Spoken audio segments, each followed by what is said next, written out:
और एक समाज के नेताओं के लिए शर्म की भी बात है कि संत सड़कों पर आए। ऐसा मैंने कभी अपने जीवन में नहीं देखा। उन्होंने कहा था केशव देसाई ने कि बाबा जिले में बब्बर कर रहे हैं। ऐसा सवाल आपने भी शायद सुना होगा उनके मुंह से। मुझे सुनने में तो आया कि उन्होंने इस तरह के शब्दों का उपयोग किया था। अभी जो बजट आएगा 31 मार्च को, या जो बजट आएगा उस बजट में ये हाईवे अपना नहीं है। अगला जो होगा बजट उसमें ये शामिल करेंगे, अभी किया नहीं है उसमें शामिल करेंगे, यानी कि 1 साल के लिए वो रहेगा। तरीके से संत समाज आगे आया है इसके लिए, और प्रबुद्ध जन इसमें जुड़े हैं, वो ही तय करेंगे इस मार्ग का क्या 6 लेन में बनना है या फुल लेन में बनना है। वाकई आज़ादी के जहां 80 साल होने जा रहे हों, वहां लोगों को बिजली पानी सड़क के लिए आंदोलन करना पड़े, ये दुर्भाग्यपूर्ण लगता है। ये पर जो दुर्घटना रोकने के लिए सबसे अच्छा तरीका है, युवाओं को, आमजन को हाईवे पर चलना ही नहीं चाहिए। वो अपने सब घर पे ही बैठ जाए, जिस तरह हम लॉकडाउन में बैठे थे उसी का घर में कैद हो जाए। जब तक हाईवे नहीं बन जाए तब तक हमें तो खुद सोचना चाहिए कि हमारा संत समाज आज सड़कों पर है और जनप्रतिनिधि अपने बंगलों में बैठे हुए हैं। आज हम बिहारी पार्क में पहुंचे हैं। ग्वालियर इटावा हाईवे के बारे में आज हम विशेष पत्रकारों से बात करने वाले हैं कि आखिर जिस तरह भिंड में ग्वालियर इटावा हाईवे एक बड़ा मुद्दा बन चुका है, संत समाज रोड पर आ चुके हैं। पत्रकारों से जानेंगे कि आखिर हाईवे पर रुकावटें कहाँ आ रही है। यहाँ हम सबसे पहले आपसे बात दिखाएंगे। इस समय रिंकू तिवारी हैं, ये पत्रकार हैं, ये भी हमारे साथ मौजूद हैं। गणेश भारद्वाज जी हैं, ये समूही पत्रकार संगठन के हमारे जिला अध्यक्ष हैं।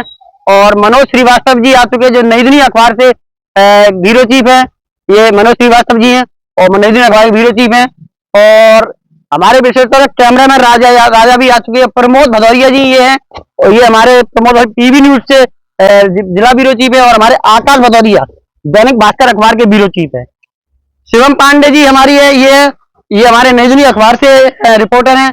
भानु श्रीवास्तव जी हैं, जो हमारे वरिष्ठ पत्रकारों में आते हैं। और इमरान अली खान जी हैं, ये डीवीसी न्यूज चैनल से सभी। और ये भी हमारे पत्रकार साहब हैं, थोड़ा नाम से कंफ्यूज हो रहा है, मोहम्मद शकील खान जी है।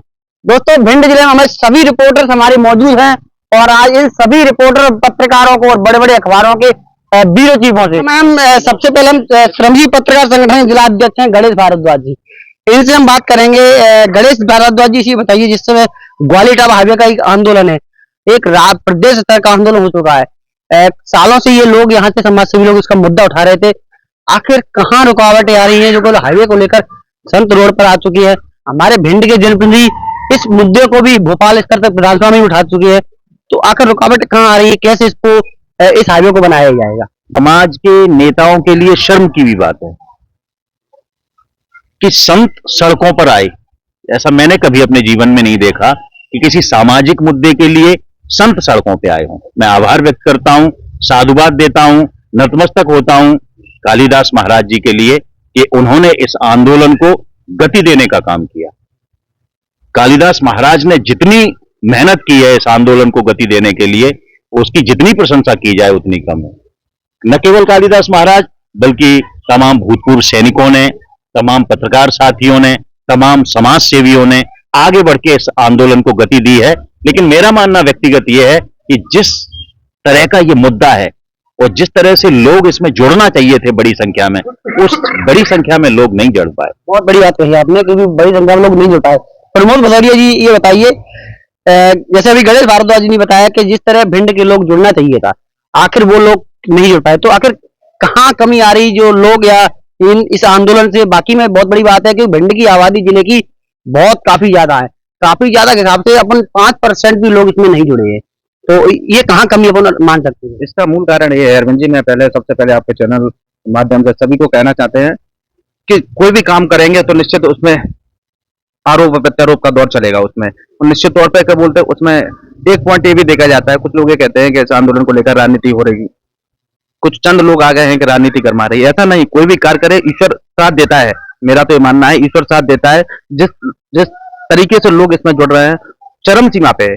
ऐसा कोई नहीं है कि 1000 ही लोग हों, 10,000 लोग हों, लेकिन जिस तरीके से संत समाज आगे आया है इसके लिए और प्रबुद्ध जन इसमें जुड़े हैं, वो ही तय करेंगे इस मार्ग का क्या 6 लेन में बनना है या फुल लेन में बनना है। लेकिन एक सबसे बड़ी बात यह है, जब ये आंदोलन विगत 1 वर्षों से लगातार आंदोलन चरम सीमा पर चल रहा है, पहुंचता है, तो निश्चित तौर पर जो हमारे जनप्रतिनिधि हैं, कहीं कोई लेटर पे, कहीं नितिन गडकरी जी से, कहीं माननीय मुख्यमंत्री मोहन यादव जी के साथ मुलाकात करके और प्रसारित करते हैं, उस आंदोलन को दबाने का प्रयास करते हैं। लेकिन ऐसा नहीं है ना तो आज के दौर में उसके डीपीआर बनी है। सत्यता ये अभी ये तय नहीं हुआ है कि इसको 4 लेन बनना है या 6 लेन बनना है। सिर्फ बातें आबो हवा में है ये सारी चीजें। चलिए आकाश भदौरिया जी से बात कर लेते हैं, हमारे दैनिक भास्कर के ब्यूरो चीफ है। आकाश जी, आपने कई बार देखा है, आपने काफी मामले को हाईलाइटेड किया है, भास्कर के माध्यम से पढ़ा भी ये लोगों ने। एक उसमें मामला सामने आया कि नितिन गडकरी ने जिस तरह पत्र भेजा है, नितिन गडकरी पत्र भी हाल ही में भेजा है, तो वार्षिक सत्र में शामिल करने का आदेश दिया गया था। क्या उस समय सीमा में ये हाईवे बन पाएगा?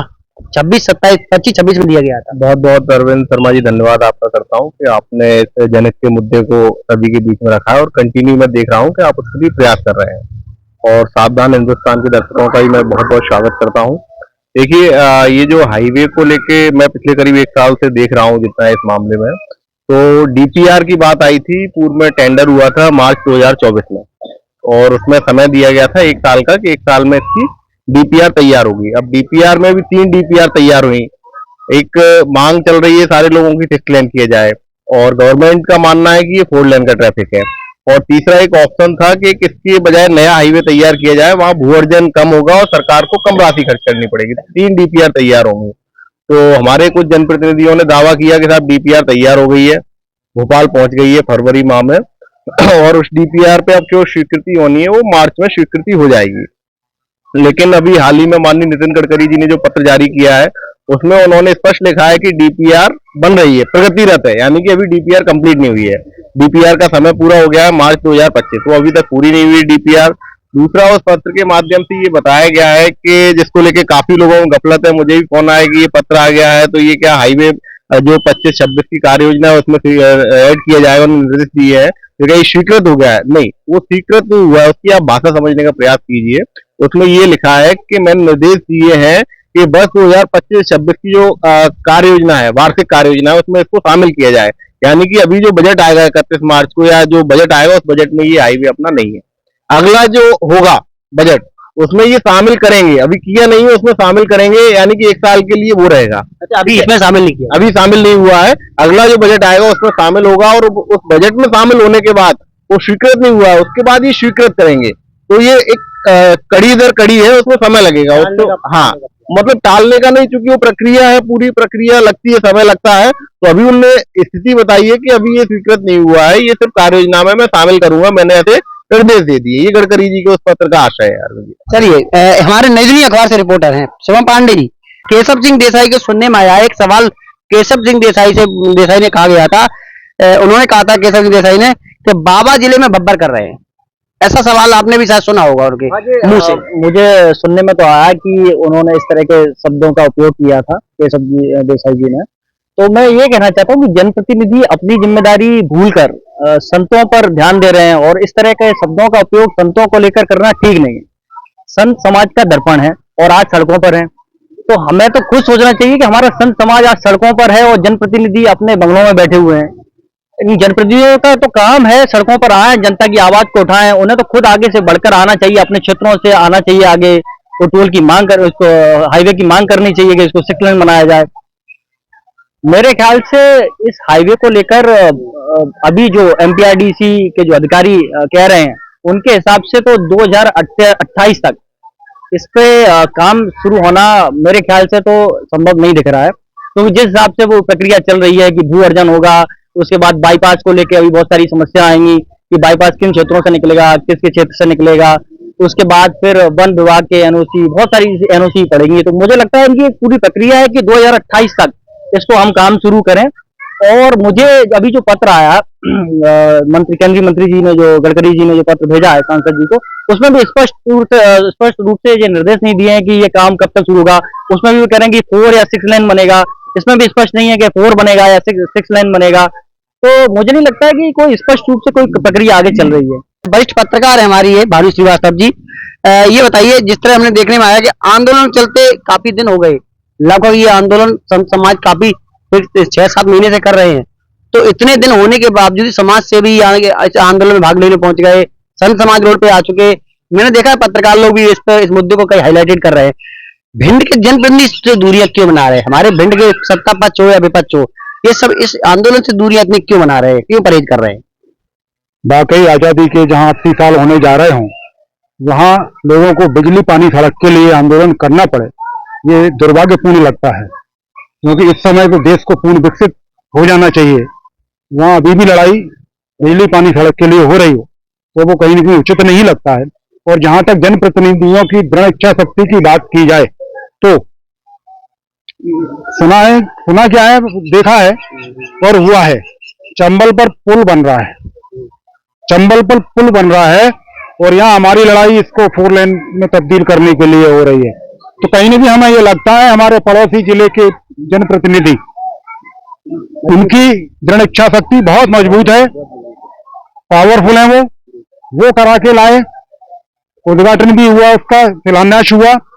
हमारे यहाँ अभी फाइल चल रही है, आखिर ये फाइल कब तक चलेगी इसे जनता तो जानना चाहती है। और हमें तो ये लगता है जनता को मजबूर होके सड़क पे उतरना पड़ेगा, तब कहीं 4 लेन की सौगात हमको मिल पाएगी। हमारे साथ डीवीसी न्यूज से हमारे इमरान अली खान जी।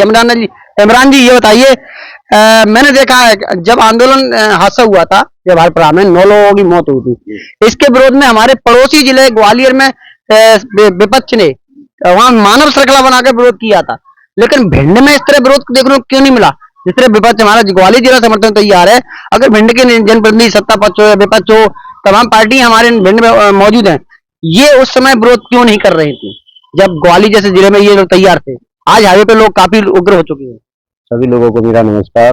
ये बात सत्य है कि आज सावधान इंडिया की तरफ से जिस प्रकार के जो मुद्दे उठाए जा रहे हैं, उस मुद्दे में बहुत ही जलन मुद्दा है कि हमारे भिंड शहर के कई नागरिक काल कबलित हुए हैं नेशनल 92 हाईवे पर। और जो 719 हाईवे जिसका नाम दिया गया है, उस 719 हाईवे पर भी कई परिवार ऐसे हैं जिन परिवारों में उनके माता पिता छूट गए, कई जवान बच्चे चले गए, आज कई परिवार बिल्कुल पूर्ण तरीके से समाप्त हो चुके हैं। यानी कि हाईवे पर जो निर्माण कार्य होना चाहिए वो निर्माण कार्य बिल्कुल शून्य है अरविंद जी। और मानव श्रृंखला बनाने से अगर सही साथ ही कारवा बन जाता तो निश्चित है कि अभी तक ये कार्य पूरे हो जाते। लेकिन आज हम उन साधु संतों का भी नमन करते हैं।